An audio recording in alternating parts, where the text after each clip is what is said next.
చంద్రబాబు నాయుడు గారి పార్టీ అంటే వెన్నుపోటు పార్టీ. ఈ వెన్నుపోటు పార్టీ వల్ల రాష్ట్రానికి ప్రజలకు బాధ తప్ప ఇక ఏదైనా కానీ మిగిలిందా అని అడుగుతా ఉన్నాను. రాష్ట్రంలో ఇవాళ వ్యవసాయ రంగాన్ని తీసుకోండి. 67% జనాభా వ్యవసాయం మీద ఆధారపడి ఉన్న నేపథ్యంలో ఈ 26 నెలలుగా కనీసం ఏ ఒక్క పంటకైనా కూడా గిట్టుబాటు ధరలు వచ్చాయా అని అడుగుతా ఉన్నాను. ఇవాళ కనిపిస్తున్నది ఏమిటి అని అంటే సంక్షోభమే. రైతులు ఇవాళ రోడ్డును పడి ఉన్న పరిస్థితులు కనిపిస్తూ ఉన్నాయి. ఈరోజు నా కళ్ళ ఎదుటే గిట్టుబాటు ధర రాక ఇదే జంగారెడ్డిగూడెం మండలం, ఇదే ఏలూరు జిల్లా బుట్టాయిగూడెం మండలం నుంచి వెంకటేశ్వరరావు అన్న తన భార్య ఈరోజు నా పక్కన నిల్చొని ఉంది. ఆ అన్నకు 2 భార్యలు ఉన్నాయి, 10 ఎకరాలు సాగు. గిట్టుబాటు ధర రాక పంట అమ్ముకునే పరిస్థితి లేక ఆత్మహత్య చేసుకున్న పరిస్థితి నా కళ్ళెదురే కనిపిస్తూ ఉంది. ఈ అమ్మ ఆక్రందన వినేదానికి కనీసం ఒక ఎంపీ, ఒక మంత్రి, కనీసం ఒక ఎమ్మెల్యే కూడా వచ్చి పరామర్శించలేదు వాళ్ళని. ఎరువుల దగ్గర నుంచి ప్రతిదీ కూడా ఈ 2 సంవత్సరాలుగా రైతులకు పెట్టుబడి ఖర్చులు పెరుగుతూ ఉన్నాయి. మరోవైపు చూస్తే రైతులకు 2023-24 అంటే 2 సంవత్సరాల కింద వచ్చిన రేట్లు కూడా ఇవాళ రైతుకు రాని పరిస్థితి కనిపిస్తూ ఉంది. మరోవైపు చూస్తే ఒకవైపున రేట్లు లేదు, మరోవైపున చూస్తే కొనుగోలు చేసే కార్యక్రమం కూడా జరగడంలా. ఇదే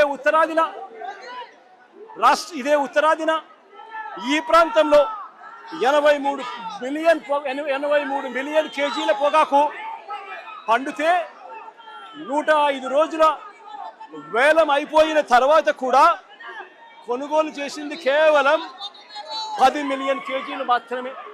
నేను అడుగుతా ఉన్నా, ఈరోజు ఇదే వేలం కేంద్రంలో నేను వస్తున్నాను కాబట్టి, ఈ ప్రాంతానికి నేను వస్తానని చెప్పాను కాబట్టి ఒక వారం 10 రోజుల నుంచి 10 రూపాయలు రేటు పెరిగింది.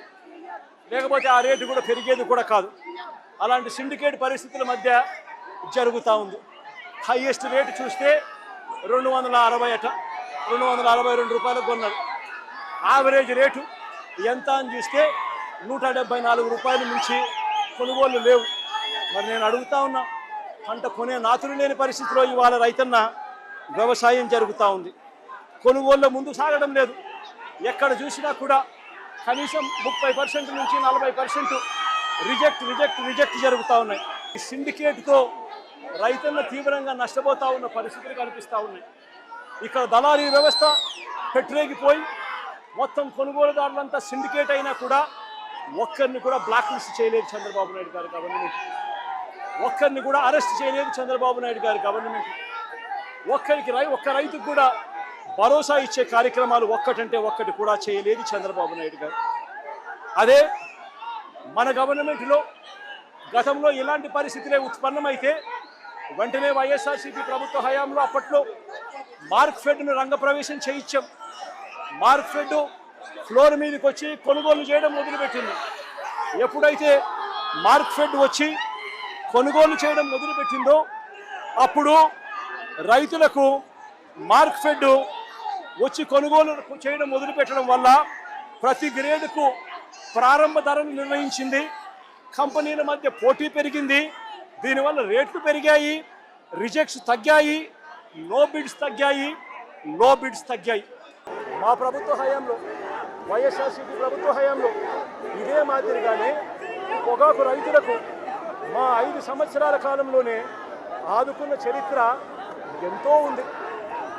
ఇదే చంద్రబాబు నాయుడు గారు చేస్తూ ఉన్న ఇంకొక అన్యాయమైన తమాషా ఏమిటో తెలుసా? అది విన్నప్పుడు నాకు నిజంగా ఆశ్చర్యం అనిపించింది. పొగాకు రైతులకట కష్టాల్లో ఉన్నారని ఆయన ఇప్పుడు గమనించాడట. అందుకే 50,000 రూపాయల వరకు వడ్డీ లేని రుణాలు 3 ఏళ్ల పాటు ఇస్తాడట. నేను అడుగుతా ఉన్నా, అయ్యా చంద్రబాబు నాయుడు గారు, వైఎస్ఆర్సీపీ ప్రభుత్వ హయాంలో గతంలో 1,00,000 దాకా సున్నా వడ్డీ పథకం ఉండేదయ్యా. 1,00,000 రూపాయల దాకా రైతులు సకాలంలో కడితే సున్నా వడ్డీకి రుణాలు వచ్చే కార్యక్రమం వైఎస్ఆర్సీపీ ప్రభుత్వ హయాంలో జరిగింది. 84,66,000 మంది రైతులకు 2,050 కోట్ల రూపాయలు సున్నా వడ్డీ కింద ఇచ్చి రైతులను ఆ 5 సంవత్సరాల్లో ఆదుకున్న చరిత్ర వైఎస్ఆర్సీపీ.